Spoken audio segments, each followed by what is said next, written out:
Bueno, buenas noches. Después habrá un turno de ruego y preguntas.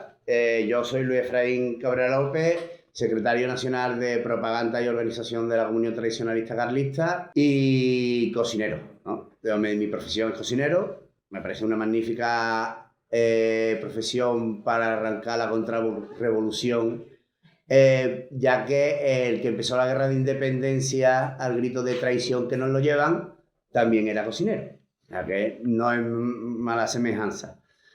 Además de mi profesión, que me ha servido para tener experiencia en resolución de conflictos laborales y de momentos de crisis, porque en la cocina, yo no sé si conocéis lo que es la hostelería, es un trabajo muy activo, muy complicado por su peligrosidad, en donde suceden cosas dentro de la cocina, salen ardiendo, ustedes no lo sabéis y hay que apagar ese fuego, volver a encender el fuego, volver a cocinar, arreglar lo que se ha quemado.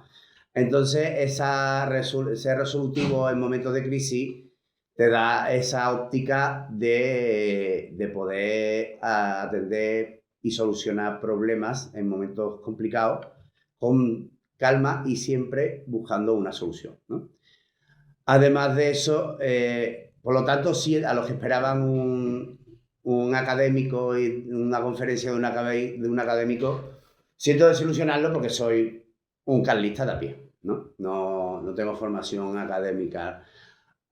Lo que sí tengo sí es formación política, ya que mi familia a lo largo de la historia, nos podemos varios siglos echar para atrás, ha estado siempre ligada a la política y a la gobernanza de varios países, al cuerpo diplomático. Los hermanos de mi padre todos han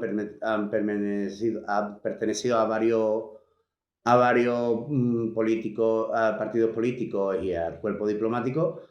Y por otro lado también he sido católico, practicante toda la vida, catequista del arzobispado de la diócesis de Sevilla, y cofrade muy activo de la vida.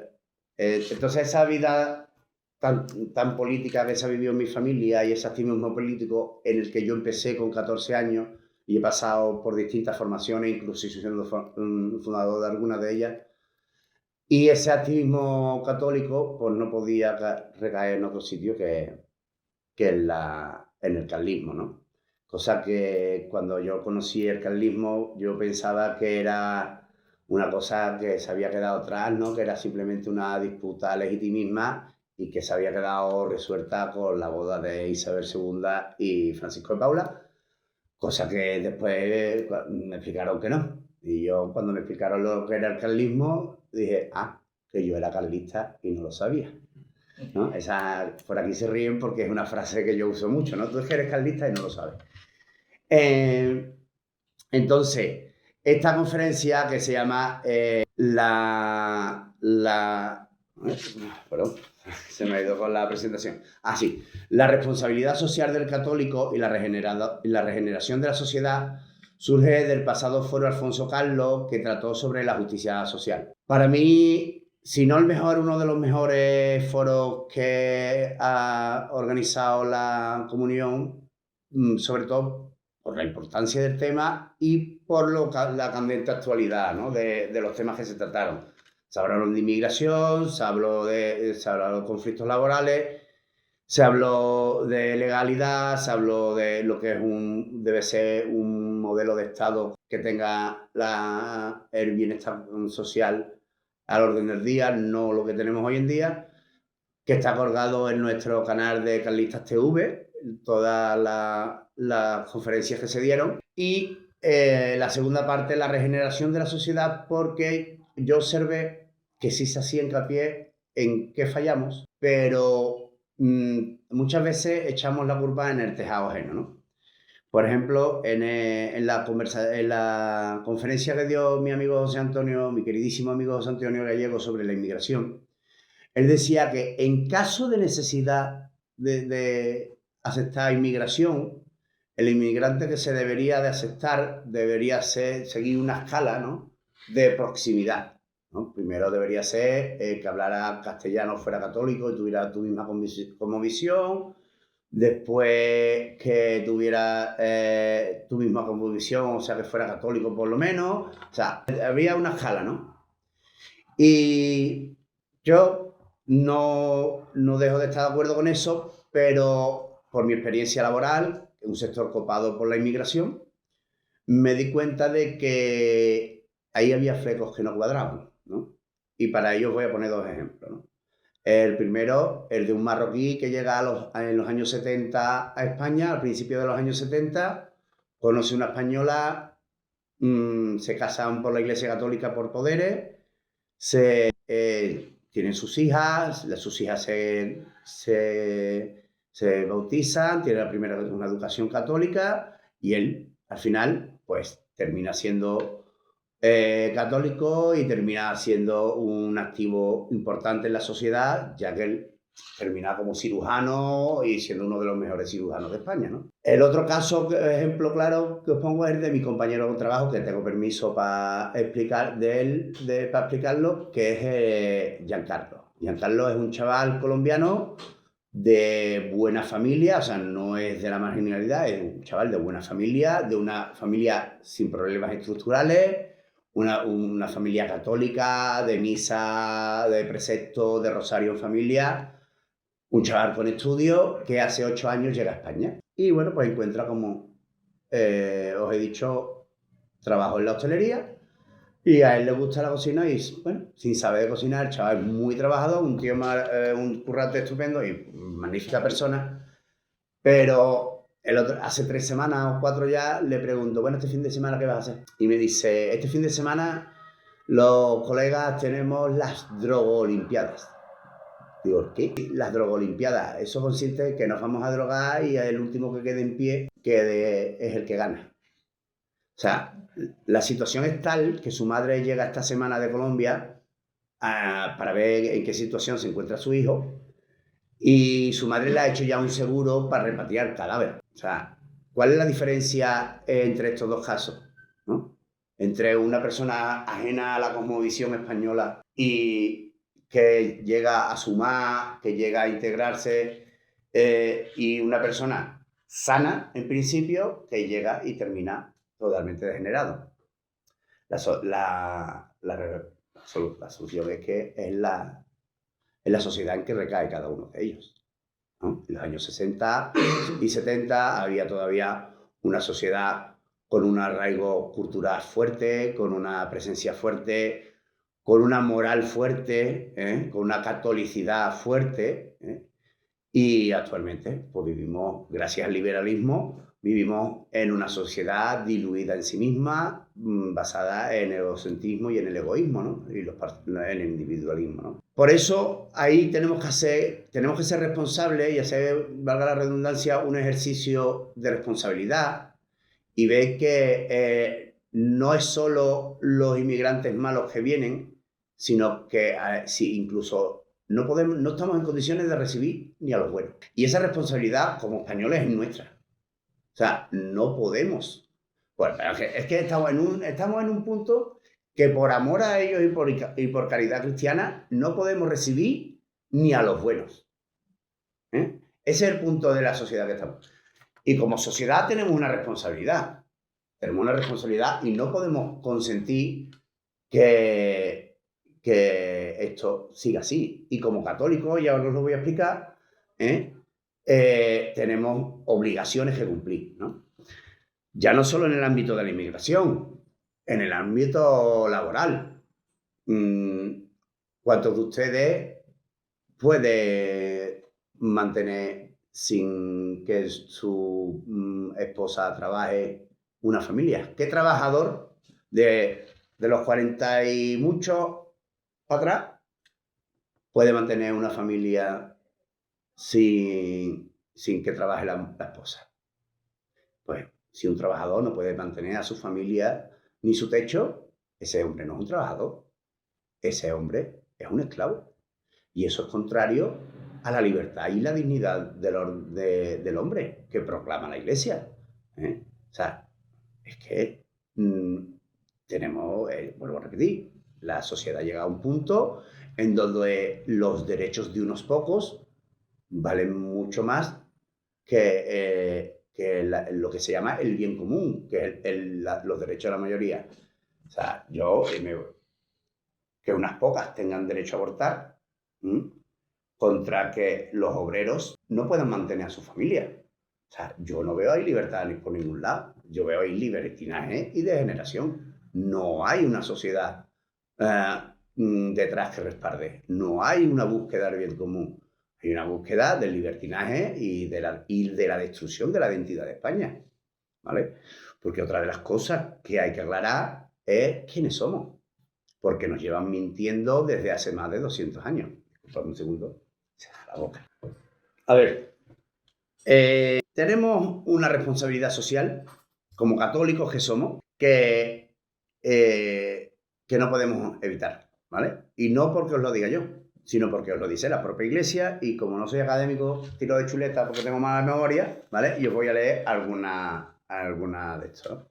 Por ejemplo, el Vaticano II exhorta a los fieles a cumplir con fidelidad sus deberes temporales, guiados siempre por el espíritu evangélico. Se equivocan los cristianos que, pretextando que no tenemos aquí ciudad permanente, pues buscamos la futura, consideran que pueden descuidar las tareas temporales sin darse cuenta que la propia fe es un motivo que les obliga al más perfecto cumplimiento de todas ellas. Es decir, que nos obliga, que tenemos que meternos en política. Y no, pero esto... Sí. Esto, perdonadme, es de la nota doctrinal del 16 de enero del 2003 del Dicasterio para la Doctrina de la Fe. O sea, que se trata de cuestión de fe, ¿no? La Iglesia, y lo vuelve a referir la misma nota doctrinal, la Iglesia venera en los altares a santos que se han dedicado a la política y a la gobernanza, como Fernando III, como Isabel la Católica, que es sierva de Dios, y esperemos que dentro de poco veamos su beatificación, como Santo Tomás Moro, ¿no? Que no renunció a su fe y se mantuvo, y oye, que era, después del rey, el que más mandaba, el canciller del Reino de Inglaterra, el guardián del sello, o sea, que no era ninguna tontería, y practicaba una política católica, una política basada en el bien común. Nosotros los carlistas solemos hablar siempre del reinado social de Cristo. El reinado social de Cristo muchas veces se nos llena la boca hablando del reinado social de Cristo, pensando en la ciudad celestial y no en la terrena. Y eso es una cosa que también aclara la Iglesia Católica. Su Santidad Pío XI, en Primas Cua, dice... Por lo cual, no solo exhortamos a buscar la paz de Cristo en el reino de Cristo, sino que hagamos todo lo posible por restaurar el reinado de Cristo. ¿Cuál es ese reinado de Cristo? Ese reinado de Cristo es la cristiandad. La cristiandad no es un conjunto de países o regiones donde habiten cristianos, mayoritariamente, no. La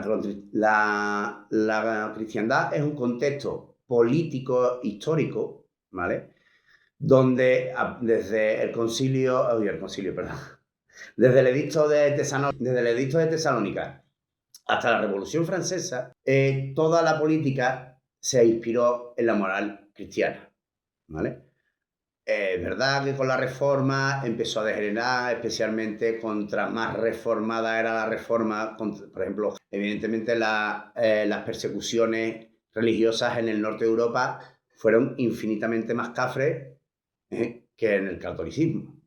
Pero es que no hay ni punto de comparación. O sea, en todo el Imperio Español, durante 300 años, son 3.000 víctimas, 3.000 ajusticiamientos, con muchísima variedad, sobre todo herejías. ¿Por qué? Porque la herejía también causaba conflicto social, ¿no? Y de hecho, no era la Iglesia, sino era el rey, el inquisidor mayor, ¿no?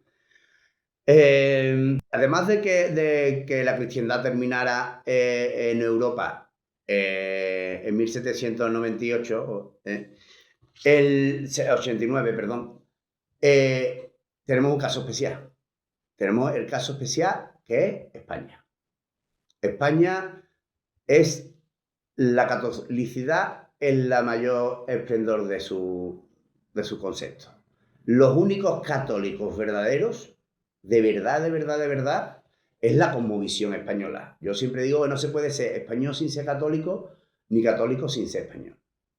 Porque la palabra católico significa universalidad, ¿no? O sea, la diferencia entre el inglés o el francés o el holandés cuando llegaron a distintas, o incluso el portugués, cuando llega a otras tierras, y el español, es que el español cuando llega a América no ve un mono, no ve a otro ser humano que tiene derechos, ¿no? De hecho, un ejemplo claro es las discusiones de Valladolid.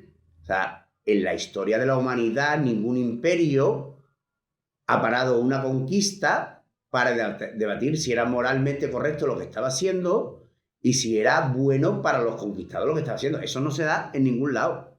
Eso se da en la España católica, ¿eh?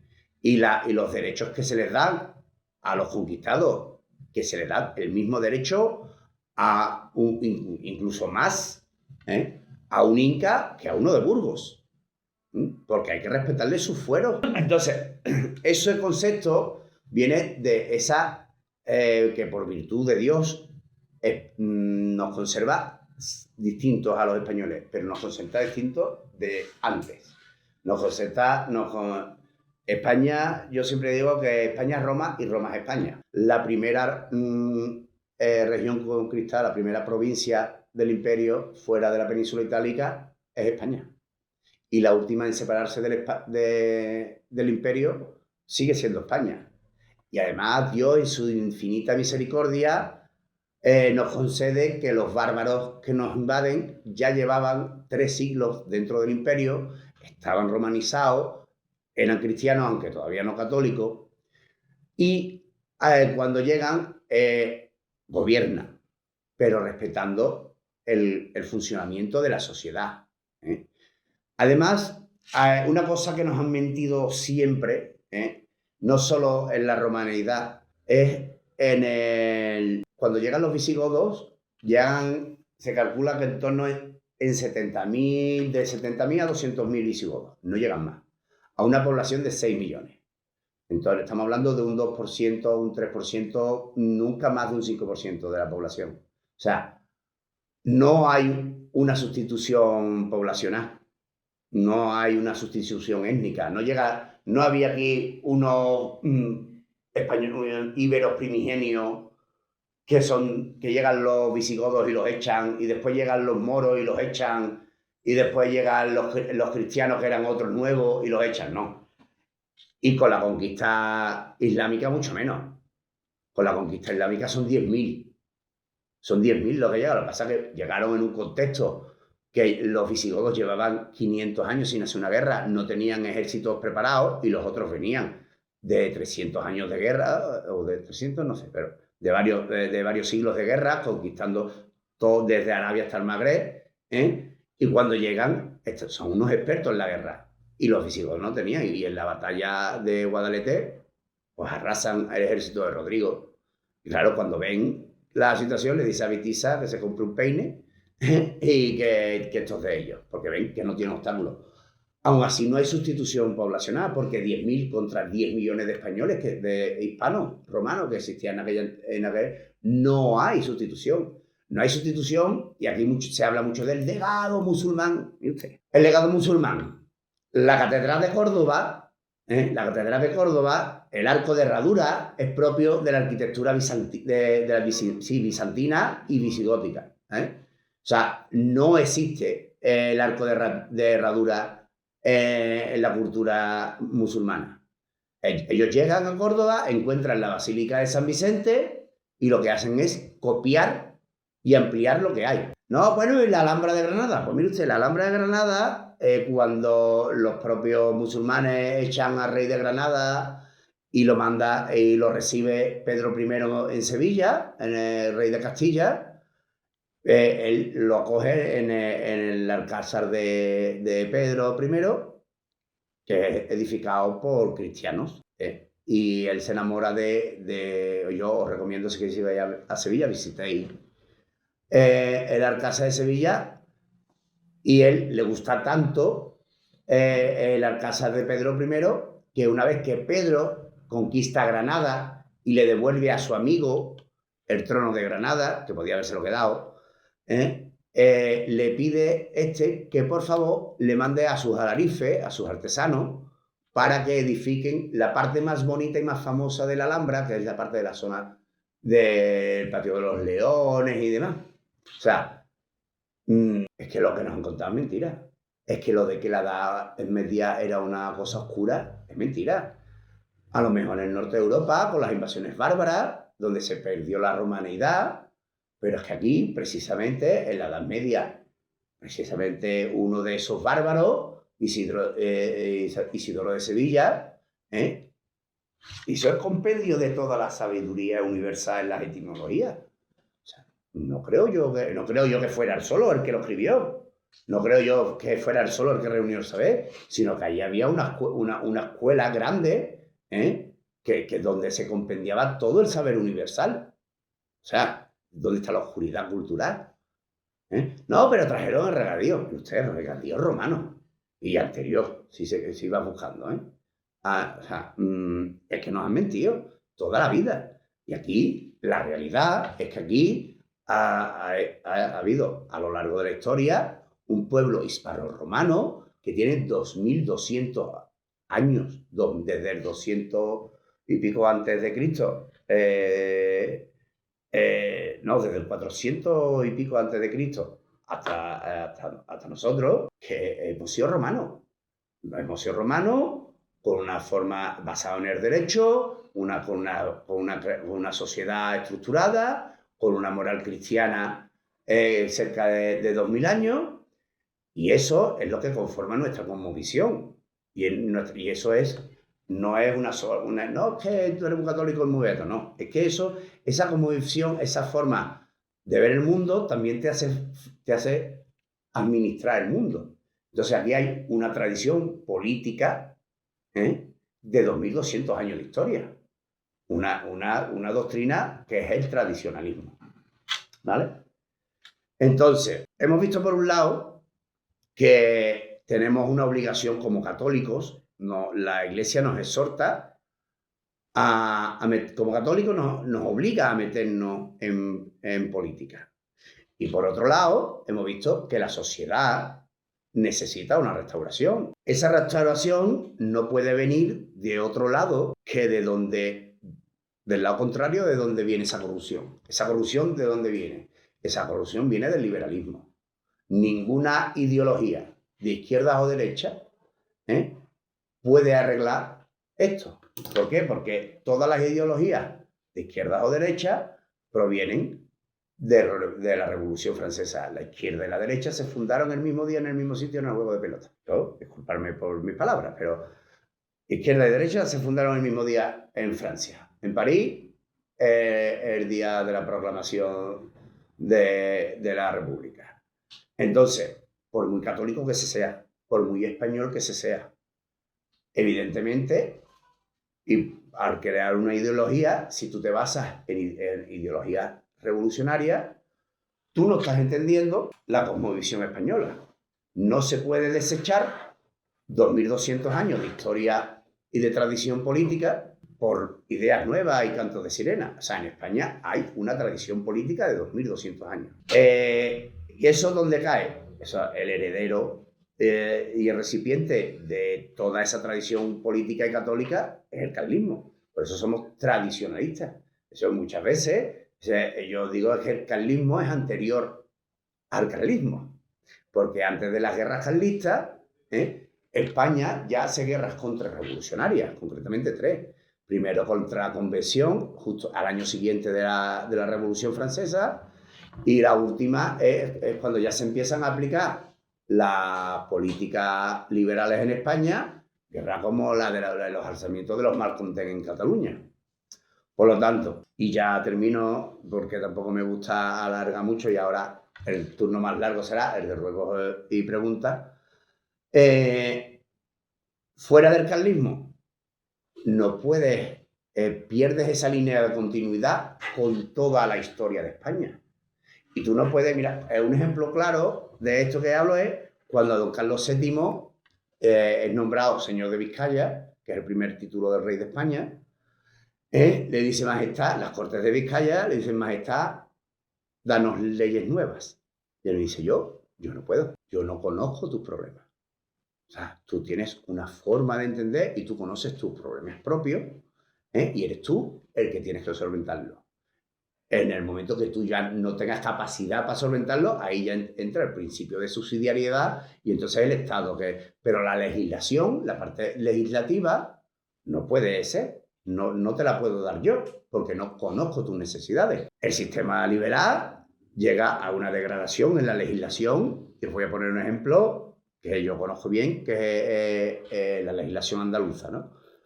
En la ley del agua de Andalucía es la ley más cafre, más antinatural que yo conozco. Mira, en el oeste de Andalucía, en el norte de la provincia de Huelva, en la zona de la sierra, es una zona rocosa donde llueve mucho y donde la tradición, como las fincas casi todas tienen manantiales, pues lo tradicional es parar el agua, hacer un embalse, y cuando ya rebosa el embalse, les continúa a la siguiente finca, que también tiene sus manantiales, que vuelve a tener su embalse, y así se va parando el agua. Si se te ocurre hacer un pozo, partes la piedra y pierdes el agua. Si te vas a la parte oriental, al desierto de Taberna, que es un terreno arenoso, o sea, de roca de arenisca, por ahí tú no puedes parar el agua en superficie, porque además de la insolación, la arenisca filtra el agua y te quedas sin agua. La única forma de acceder al agua es haciendo pozos. Pues bueno, porque como el de Huelva no debe de hacer un pozo y el de Almería no debe de parar el agua, yo prohíbo al de Huelva para el agua y al de Almería es un pozo. Y aquí nadie tiene permiso de hacer nada sino pagando. Y si no le doy el permiso, porque me convenga. O sea, hasta ahí llega lo antinatural. O sea, que una persona, vuelvo por el medio rural, porque yo soy un enamorado del medio rural. La ley de bienestar animal de Andalucía. Ahora que no se pueden tener, eso de que no se pueden tener más de 20 gallinas si no te dedicas a la explotación avícola, en Andalucía ya es antiguo, no es de ahora. En Andalucía, si tú registras las gallinas, no puedes tener más de 20 gallinas. Si tienen que pasar unos controles sanitarios. Y si un día falta una gallina, porque tú has decidido comerte un pollo asado, el pollo asado te cuesta 20.000 euros. 20.000 euros, ¿eh? Multa de 20.000 euros por maltrato animal. O sea, hasta dónde llega lo antinatural. O sea, el desconocimiento. O sea, ustedes no lo vayan a creer y vayan a pensar que yo estoy mintiendo. Yo conozco personas de 30 y tantos años, que no sabía que el pollo de la bandeja de Mercadona era un animal. Parece increíble, ¿eh? Hasta ese punto llega la falta de relación con la naturaleza, con el medio y con la entidad del pueblo. O sea, que una persona de 30 y tantos años no sepa que el filete que se está comiendo es un animal. Eso da lugar, ¿por qué? Porque, a ver, la situación a la que hemos llegado es buscada, o sea, nos la han hecho llegar. O sea, ¿por qué se mete tanta inmigración? Para que el pueblo pierda conciencia de sí mismo. ¿Por qué se hacen leyes antinaturales? Bueno, pues se hacen leyes en contra de la familia para que no haya descendencia, para romper la familia, que es la raíz de la sociedad. El movimiento proletario se llamaba proletario porque defendía el derecho de un futuro para sus hijos. O sea, el nombre, aunque después eso que evidentemente ¿no? Pero la idea del movimiento proletario, por lo menos del nombre, era defender el derecho de sus hijos en un futuro, ¿no? Claro, si tú no tienes hijos, tú aquí es por quién va a pelear. Porque mira, yo cuando hace poco estaba en Córdoba, pues mi familia materna es de Córdoba, estaba en Córdoba con unos amigos y demás, y hablando de carlismo, tal y cual, me dice, bueno, ¿tú qué aspiración tienes? Porque tú qué quieres, ser político y dedicarte a la política. Y digo, no, mi aspiración es mi huerto, mi gallina, de hecho, mantener a mi familia con mi sueldo. Pero es que eso a mí me lo han robado, a mí y a todas las generaciones que vienen detrás.